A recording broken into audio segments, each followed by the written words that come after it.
Hello, I'm Refashionista Sheri, and welcome to another DIY in my 12 days of Thriftmas.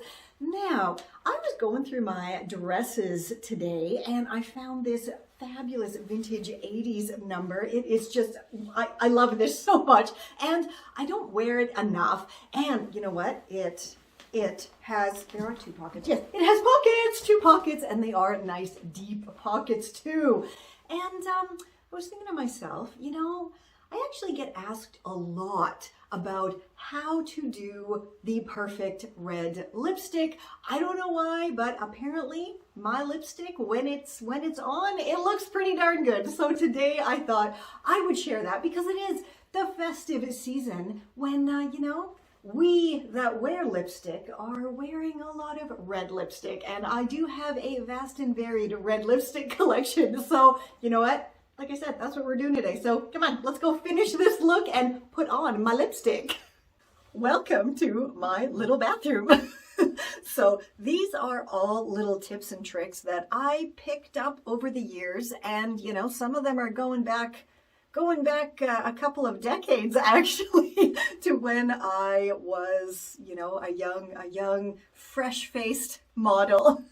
And yeah, these are all genuine makeup artist tips. I am not at all a makeup artist, but I have just carried all of these tips with me throughout the years. So let's get going. So the very first thing you want to do, and I do this regardless if it is red lipstick or just like a nude lipstick, it's become part of my daily makeup routine. You just take a little bit of concealer.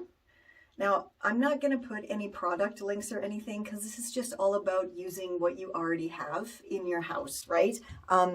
Yeah, so you're basically concealing your lips.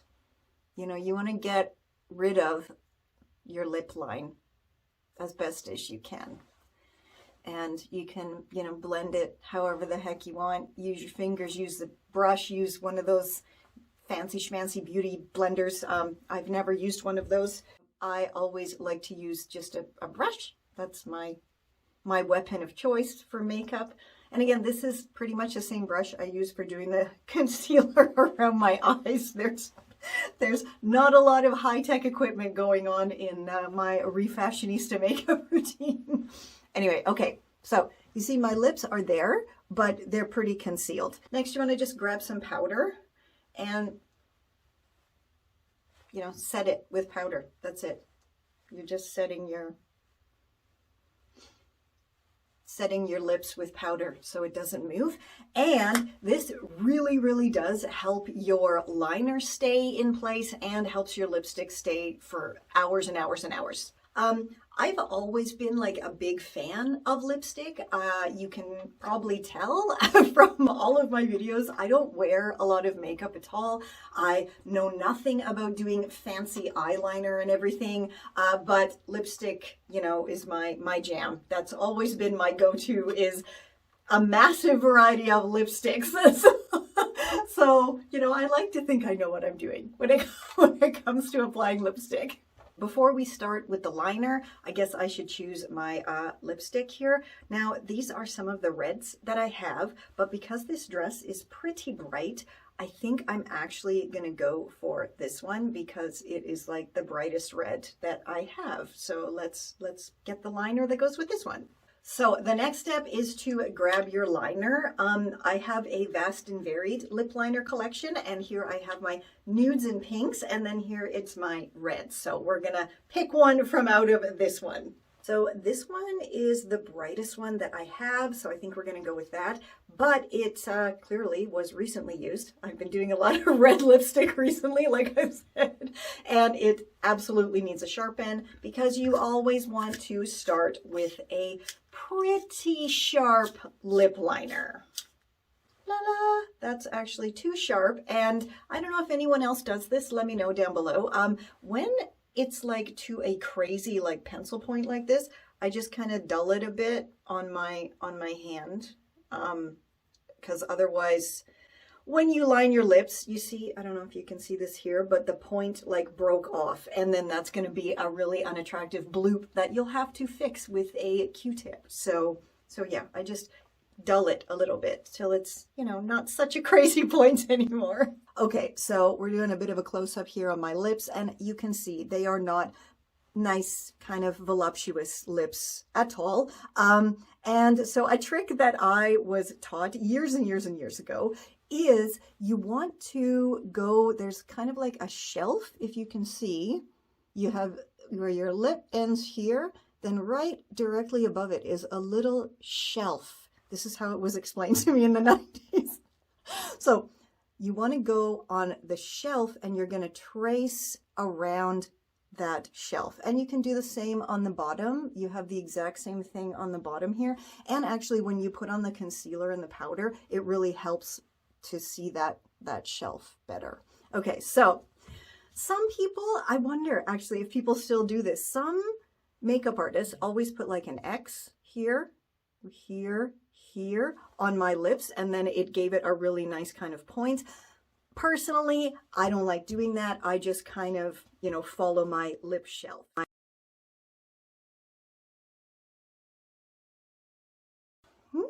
La la, look at that. And then for the bottom, I always make it tighter. So there you can see my lovely lined lips, and they are pretty darn even. You know, following that little shelf area really does work. Okay, the next step now is fill them in with your liner, and this really, really helps to keep them looking fresh for a very long time.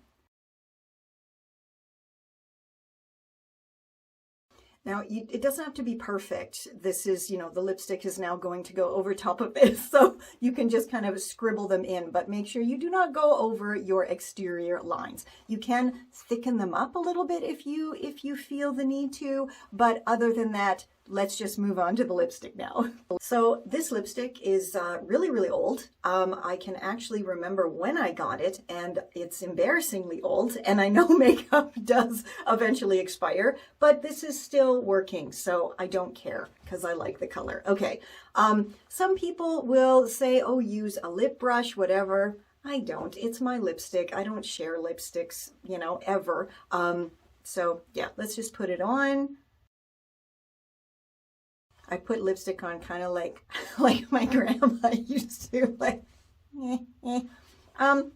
yeah, and then if you want to be done, you're done, and you have, you know, the perfect red lips, perfectly lined. It's going to stay for a really long time.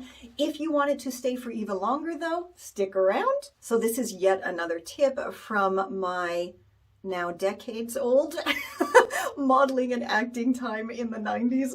It's literally decades. Okay, so you just want to take a disposable cotton pad, or if you have reusable ones, go ahead and use that. Just make sure you wash it well, and your powder, and just really do a light dusting of powder directly on top of your lipstick. Okay. This also is a really good trick to do if you have a glossy lip, but you want it to be matte. Just put some powder on it and it will be matte. Now we're going to grab our lip liner again and just gently go over our exterior. I'm going to do it in the mirror this time. And a little bit on the inside again. And then top it off with another coat of lipstick. Voila! And now, if you're drinking or anything, your lipstick possibly will come off on the cup, but because you have layered it on, the secondary layer is going to stay there for a very, very, very long time. As I said though, if you want to just stop at the layer of powder and then just kind of, you know, get it all blended in and mattified there, you can. I always like to add that secondary layer of liner and lipstick just because then it really does make it last for hours. And the very, very final step, a lot of you of a certain age like me will probably remember your moms and grandmas doing this, but because it's red lipstick, and red lipstick really does tend to gravitate towards white teeth, I like to put a tissue around my finger and just La la, look at that. So all of this here was on the interior of my lips and would have ended up on my teeth. Now let's go finish styling this outfit now that my lips and everything else is done.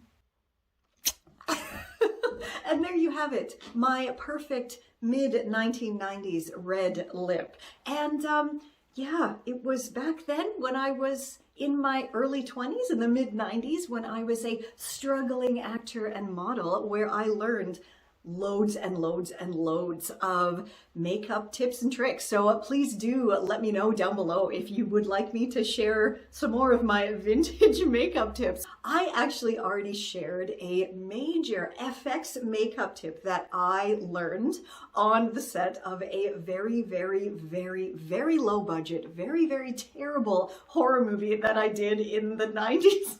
And that was my Halloween wounds and scars tutorial. And yeah, please don't ask me about that movie because thankfully it was never released. It was really, really bad.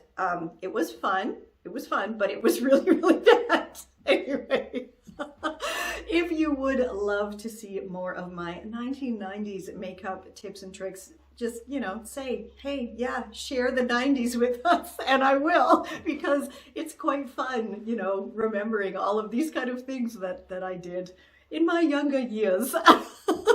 And now I do this.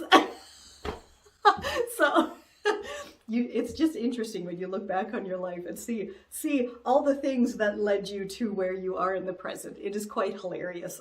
If you guys have any kind of stories like that, let me know down below. I want to hear that, like, I'm not the only one who lived kind of a wacky life. Granted, not everybody does what I did and, you know, live for over 22 years and work out abroad.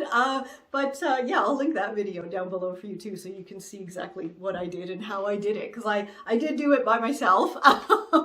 And yeah, it's kind of interesting to look back on that. Okay, I'm cutting myself off now. I am talking too much. So until tomorrow, where I am sharing yet another 12 Days of Thriftmas tutorial video for you. Stay safe, stay well, and I'll catch ya on the zigzag. Mwah, mwah, mwah. This is Confessions of a Refashionista.